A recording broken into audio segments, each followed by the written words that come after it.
10 बकरी लाएंगे, उसी पर एक कोई शुद्ध नस्ल का बकरा लाएंगे जो 50% से अधिक अपने बाप का गुण बकरा मतलब बच्चे लेके आएंगे, उस बकरी को हम रखेंगे। जो नहीं लेके आएगा उसको हम वहाँ से हटा देते हैं। बकरी अगर हम शुद्ध नस्ल का बकरा लगाते हैं और वो अगर 50% पहले ही संतान क्या दे देती है, गुण दे देता है। 50% किसका दे देता है, बकरे का। अगर क्या दे देता है, गुण उसकी संतानों में अगर झलकने लगता है तो उस बकरी को हमें इस ब्रीडिंग सिस्टम में रखना है। आओ देखते हैं, अगर यहाँ कोई बकरी को एक बक लेते हैं, पहला बकरा लेके आते हैं B1 और वो कितनी शुद्ध नस्ल का होना चाहिए, तो उसकी जो फैमिली आएगी मतलब पहली संतान आ रही है F1, जो F1 आएगी वो कितने % गुण लेके आएगी, 50% लेके आएगी। क्या आ रही है, 50%। अगर पहली गाय में गुण लेके आ रहा है तब देखना। अब ये हमारे 50% गुण के साथ पहली फैमिली का इसकी संतान आई, तो ये किससे तो बच्चे पैदा हुए थे, पहले बकरे से सब पैदा हुए थे ना। अब ये क्या होगा, जो बकरा पहली बार हमने लगाया था और यहाँ क्या आई थी, इसकी संतान आई थी, तो इन संतानों का ये क्या हो गया, बाप हो गया। क्या हो गया, अब बाप को क्या उनके बच्चों के साथ हम क्रॉस करा सकते हैं, नहीं करा सकते ना, नहीं करा सकते ना। तो अब यहाँ में क्या करना होगा, बकरा चेंज करना होगा। क्या चेंज करना होगा, अब दूसरा बकरा लाना होगा, क्योंकि वो जो ये B1 बकरा है वो इन F1 की संतान क्या है, बाप है, तो बाप को बच्चों से क्रॉस नहीं कराएंगे। इसको बोलते हैं इन ब्रीडिंग। क्या बोलते हैं, इन ब्रीडिंग नहीं होनी चाहिए। इन ब्रीडिंग का मतलब वो क्लोज रिश्तेदार नहीं होना चाहिए, मतलब पास का कोई संबंधी नहीं होना चाहिए।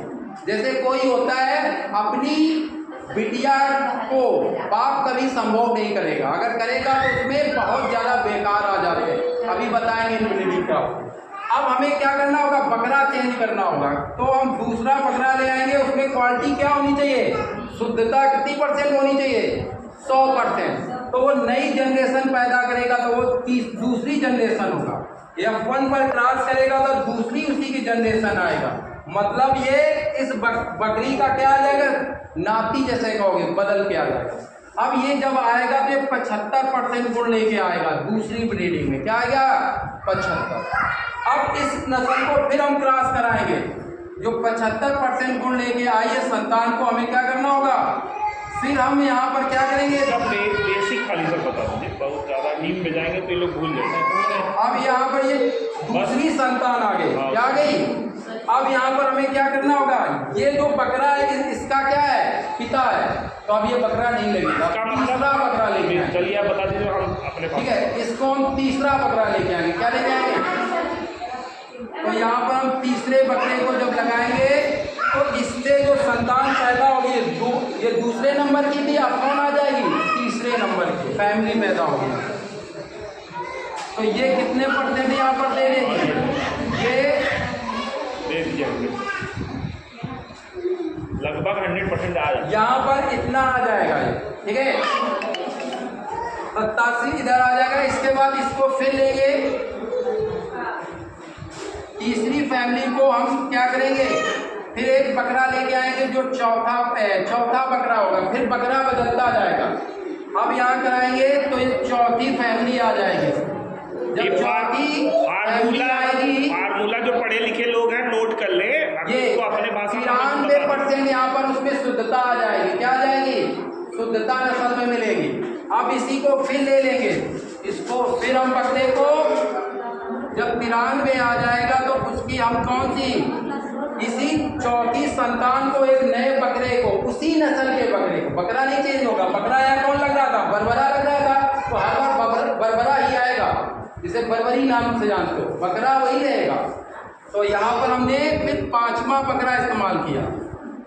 अब ये यहाँ पर जो 5वीं इसकी फैमिली आएगी तो वो 96% क्या देगी, शुद्धता दे देगी। क्या दे देगी, अब यहाँ पर 100% कर दीजिए सर, हम बता दे रहे 96% जब आएगा खत्म। इसके बाद छठी जो छठा बकरा इस्तेमाल कर दोगे और इसकी जो छठी फैमिली आ जाएगी, उसमें 100% क्या मिल जाएगी, शुद्धता मिल जाएगी। यहाँ पर हमने कोई देसी बकरी ली थी और बकरा कौन सा लगाया था, बरबरा। अब यहाँ पर जो संतान छठी पैदा होगी वो पेवर कैसी पैदा होगी, बरबरा पैदा होगी। आपको बकरी लाने की जरूरत नहीं, सिर्फ बकरा लाने की जरूरत। पहले नोट करने वाले ध्यान से सुन जाएगा, शुद्ध नस्ल इससे नोट करने वाले पहले सुन लो, इस फार्मूले को समझना है आपको। और ये वाला बकरा हर बार इन्हीं बकरियों में लगता रहेगा। एक मिनट राम जी, ये फार्मूला थोड़ा डीप में है, ठीक है। इस फार्मूले का मतलब बहुत अच्छा है।